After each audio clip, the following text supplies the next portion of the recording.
మన తిరుపతి వెంకటేశ్వర స్వామి దేవస్థానం మన కలియుగ దైవుడు లడ్డూలో కొవ్వు గేదె కొవ్వు అది కలిపారనమాట. మనం అనుకునేదేముంది, ప్రజానాడికి మొత్తం తెలిసిపోయిందిగా, భారతదేశం విదేశాలకు కూడా వెళ్ళిపోయిందిగా రిపోర్టు. అది ఒకటే కాదుగా, ఇప్పుడు మీలాంటి టీవీ ఛానల్ S24 మీలాంటి వాళ్ళు మేధావులే కనిపెట్టేశారుగా దాని మీద. ఇంకోటి ఏంటంటే, గుజరాత్లో ఏమన్నా చెక్ చేసేవాళ్ళు వాళ్ళు ఏమంటారు, అది వాళ్ళు ఏమన్నా పిచ్చోళ్ళ కాదు కదా. తర్వాత ఆంధ్రాలోనైనా తమిళనాడు అయినా భారతదేశంలో ఎన్ని రాష్ట్రాలు ఉన్నాయి, 24 32 ఇప్పుడు పెరిగినట్టున్నాయి. అన్ని రాష్ట్రాల ల్యాబులోళ్ళు కూడా పిచ్చోళ్ళేం కాదుగా. దాని మీద సైన్సిస్టులు చూపించేదంతా నిజమేగా. అంటే అప్పుడు గవర్నమెంట్ మీదేగా. ఆయన ఎవరో జగన్ గారు బాబాయ్ గారి పేరేంటి, ఇంకో దాంట్లో పూర్తిగా సుబ్బారెడ్డి గారు, వైవి సుబ్బారెడ్డి గారు చేసిన తప్పులు కాపాడుతున్నాయిగా.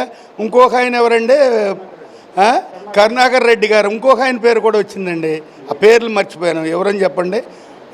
ఇవన్నీ ఆనం రామనారాయణ రెడ్డి గారు బయటికి లాగాడుగా. ఆయన నెంబర్ 1 నెల్లూరులో, ఆయనకు మంచి పేరు ఉంది. మాకు తెలిసి పుచ్చలపల్లి సుందరయ్య గారి టైం నుంచి మనిషి ఆయన, అంటే ఆయన మీద చిన్నోడు. ఇప్పుడు తెలుగుదేశం గవర్నమెంట్ మీద లేనిపోయిన కేసులు పెట్టి లేనిపోయిన శిక్షలు వేసి 74 వచ్చిన మహానుభావుని మీరు అన్యాయంగా తీసుకెళ్లారే, రాజమండ్రి జైల్లో 53 రోజులు పెట్టారే. మీ దినాలు చేయ, మీరు మనుషులేనంటారా, అన్నం తింటున్నారా, గడి తింటున్నారా, మీకు ఒక్క సీటు కూడా లేకుండా కంప్లీట్ ఖాళీ అయిపోతుంది అంటారా మీ బాక్సు, ఓటు బాక్సు. అది ఒకటి పక్కన పెట్టి సన్నాసులారా, అసలు కలియుగ దైవమైన తిరుపతి లడ్డూల మీద ఏంట్రా మీ కలయికలో కలుపుతాం.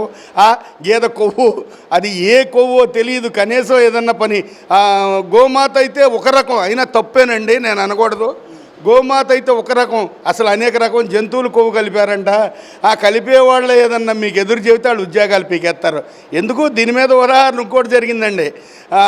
ఎల్వి సుబ్రహ్మణ్యం గారు, మా ఏరియా నాగాలంక మండలం మరిపాలెం IAS చీఫ్ సెక్రటరీ, బాబు దేవస్థానంలో మీరు ఇటు రండి, ఏ ప్రభు మతస్థులు హిందువులు అటు వెళ్తారన్నందుకే ఆయన్నే ప్రవీణ్ ప్రకాష్ గారు చిన్న పోస్టులో ఉన్నవాడితో పెద్ద పోస్ట్ ఉండి ట్రాన్స్ఫర్ చేయించారు. ఆయన అలిగి దొబ్బేశాడు, అయిపోయిందిలే.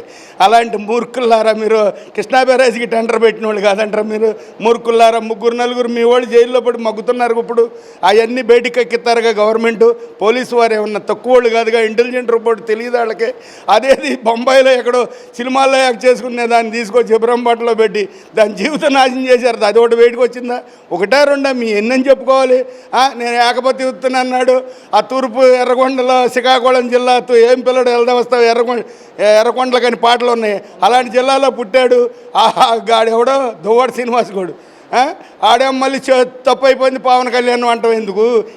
ఈడేమో పవన్ కళ్యాణ్ డైరెక్ట్గా కోర్టు ద్వారా ఈడాకులు తెచ్చుకుని పెళ్ళిళ్ళు చేసుకున్నాడు. నువ్వు చేసిన పనులు ఏంటారు సన్నాసి, రోడ్డు మీద నీ బతుకంతా అక్కడ వెళ్ళిపోయేవాళ్ళు కలకత్తా వాళ్ళంతా చూస్తున్నారు, కానీ ఇంటి ముందు కాపాడతలేదా.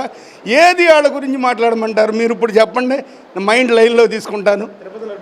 ఒక్కటేనా, ఇకేం వద్దా? వాళ్ళు ఎన్ని అరాచకాలు ఉన్నాయి. ఎన్టీ రామారావు గారి గవర్నమెంట్లో ఇలా ఉందా? ఎన్టీ రామారావు గారు చనిపోయే వరకు ఇలా ఉందా? మహానుభావుడు నందమూరి తారక రామారావు గారు ఎక్కడో నిమ్మకూరులో పుట్టి రైతు బిడ్డగా ఎన్నో చదివి ఏమో చేసి సినిమాల్లోకి వెళ్ళి కష్టపడి వీళ్ళు కాంగ్రెస్ నాయకులు పార్టీ రమ్మంటే వెళ్ళకోకుండా పేదల కోసం, SC ST BCల కోసం పార్టీ స్థాపించాడు. ఉన్నవాళ్ళ కోసం కాదు ఈ తెలుగుదేశం పెట్టింది. కరెక్ట్గా తెలుసుకుంటే మీ టీవీ వారైనా ఎవరైనా సరే మనస్ఫూర్తిగా చెబుతున్నా, ఎన్టీ రామారావు గారి ఆశాభావాలు ఏంటంటే వెనకబడ్డ కులాలకి, చిన్న కులాలకి, పేదరికంలో ఉన్న వాళ్ళని పైకి తీసుకొద్దాం నా పార్టీ అని చెప్పి పెడితే, ఆ తర్వాత ఆయన చనిపోయిన తర్వాత పరిణామాలు వేరుగా జరిగినాయి. ఆయన మళ్ళీ తిరిగి ఎట్టో ఆయన కలయిక, ఆయన ఆశాభావాలు మొన్న చూపించేశారు కూటమితో. ఆ పవన్ కళ్యాణ్ కూడా మంచి పని చేశాడు, తీసుకెళ్ళి కులాలు లేకుండా అందరినీ, మా సోదరులు SC STలు అంటే మరి కలిసిపోయాం కాబట్టి ఇక్కడ కులాలు లేవు కాబట్టి, అదేదో పుచ్చలపల్లి సుందరయ్య గారితోనే కులాలు అనేది వచ్చింది, అయిపోయింది. ఆయనకు లేదు కాబట్టి ఆయన ఏం అనలేకపోయారు. ఇప్పుడు అన్ని కులాలు తీసుకొస్తున్నారు కాబట్టి ఈరోజు జరిగింది ఏంటంటే, మరి లడ్డూ కాడికి వచ్చాం కాబట్టి ఒక లడ్డూ ఒకటేనంటారా మీ దుంపల దగ్గర మీరు చేసిన తప్పుడు పనులు? ఎంత పాపకారవరా. ఇప్పుడు మసీదులోకి తీసుకెళ్ళి పందినికి వస్తే ఎంత పాపం, వాళ్ళకి ఎంత కోపాలు వస్తాయి.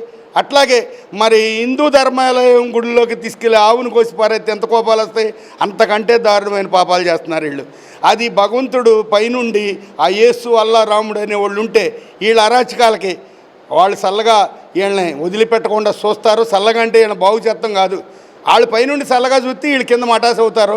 ఇప్పుడు ఆ తిరుపతి దేవస్థానం మీద కామెంటరీ, ఆ దేవుడికే కోపం వచ్చి నిన్ను 11 సీట్లు పరిమితం చేశాడని చాలామంది చెప్పుకుంటున్నారు. ఇందాక మా సోదరుడు గురుమూర్తి గారు అని ఒక ఆయన డేట్ ఆఫ్ బర్త్డే కూడా జరిగింది ఇక్కడ, ఆయన కూడా మాట్లాడాడు. మీ ఎన్ని అరాచకాలు, అసలు మీరు మారేది ఎప్పుడు?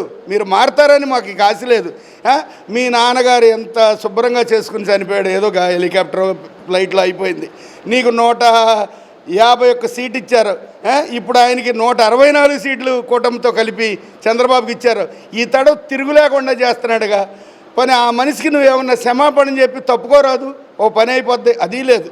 ఇవాళకి నువ్వు మారుకోకుండా ఆ బాలినేని వాడు పోతే ఏముంది, అవదేబాను పోతే ఏముంది, ఇది జగన్మోహన్ రెడ్డి బొచ్చోడదని ఈ బందరోడు ఒకడు, ఈడొకటి పొద్దున అంటున్నాడు, నేను విన్నానండి.